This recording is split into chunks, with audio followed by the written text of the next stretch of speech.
CCTV വാർത്ത വൈറലായി. ഒരാഴ്ചയായി കഴുത്ത് ഭരണിയിൽ കുടുങ്ങിയ തെരുവ് നായയെ ഒടുവിൽ രക്ഷിച്ചു. പെരുമ്പിലാവ് പുത്തംകുളത്തെ കുട്ടിപ്പട്ടാളം ടീം അംഗങ്ങളുടെ നേതൃത്വത്തിലാണ് നായയെ കണ്ടെത്തിയത്.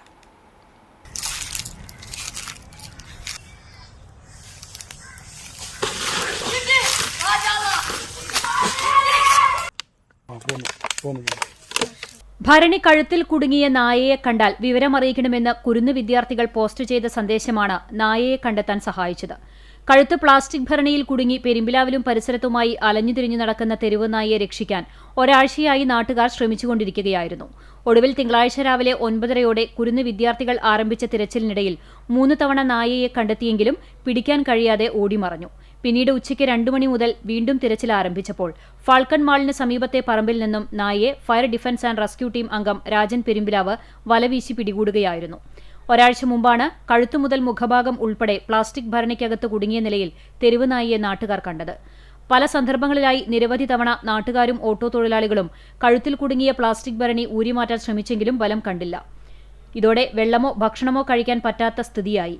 ഇതിനിടെ നായയുടെ കാലിൽ വലിയ മുറിവും സംഭവിച്ചിരുന്നു. നായയെ പിടികൂടിയ ശേഷം കഴുത്തിലെ പ്ലാസ്റ്റിക് ഭരണി രാജൻ തന്നെ ഊരിമാറ്റി. നായയെ രക്ഷപ്പെടുത്താൻ പുത്തംകുളത്തെ കുട്ടിപ്പട്ടാളം ടീം അംഗങ്ങളായ ഷെഹരിയാർ MK, ആദികൃഷ്ണൻ, മുഹമ്മദ് അനഹാസ്, ആയുഷ് KS, അനയകൃഷ്ണ എന്നിവരും നേതൃത്വം നൽകി. ഞങ്ങൾ ഇൻസ്റ്റയിലും എല്ലാവരും ഇൻസ്റ്റയിലും പോസ്റ്റും സ്റ്റോറിയൊക്കെ ഇട്ടിട്ടുണ്ടായിരുന്നു. ഈ പട്ടി ഇങ്ങനെ പെട്ടുണ്ട്, അതിനെ കിട്ടുകയാണെങ്കിൽ ഈ നമ്പറിൽ വിളിക്കുക പറഞ്ഞിട്ട് നമ്പറൊക്കെ കൊടുത്തിട്ട് പോസ്റ്റൊക്കെ ഇട്ടിട്ടുണ്ടായിരുന്നു. 5 മണിയോടെയാണ് ഈ വെള്ളം പോണ കനാലിൽ കൂടെ ഓടിയത്. അപ്പോൾ ആ ഓടിയതിൻ്റെ പിന്നാലെ ഞാൻ ഓടി. പിന്നെ ഇവരൊക്കെ പിന്നാലെ വന്ന് ഞങ്ങൾ ഇവിടെ വെച്ചിട്ട് പിടിച്ച്. ആരുടെ നേതൃത്വത്തിൽ പിടിച്ചു? രാജേട്ടൻ്റെ. ആഴ്ചകളോളായി ഭക്ഷണം കഴിക്കാണ്ട് വെള്ളം കുടിക്കാതെ ഈ മക്കളാണ് ഇതിന് സാക്ഷ്യം വഹിച്ചിട്ടുള്ളത്. കാരണം വെച്ചാൽ അവർ ഒരുപാട് സ്ട്രെയിൻ ചെയ്തിട്ടാണ് കണ്ടുപിടിച്ചിട്ടുള്ളത്. അതേപോലെയുള്ള പാത്രങ്ങളൊന്നും പുറത്ത് ജനങ്ങൾ വെളിയിൽ ഇടാതിരിക്കുക. കഴിയുന്നതും മിണ്ടാപ്രാണികളുടെ തലയെ കുടുങ്ങിയിട്ട് അവർക്ക് ജീവഹാനി സംഭവിക്കാൻ സാധ്യത കൂടുതലാണ്. അപ്പോൾ അതുകൊണ്ട് ദയവ് ചെയ്തിട്ട് ഇതേപോലുള്ള പാത്രങ്ങളിൽ വെള്ളം വെക്കാതിരിക്കുകയോ ഇത് ചെളിക്ക് നാശമാക്കി കളഞ്ഞിട്ട് പുറത്തോട്ട് വിടുക.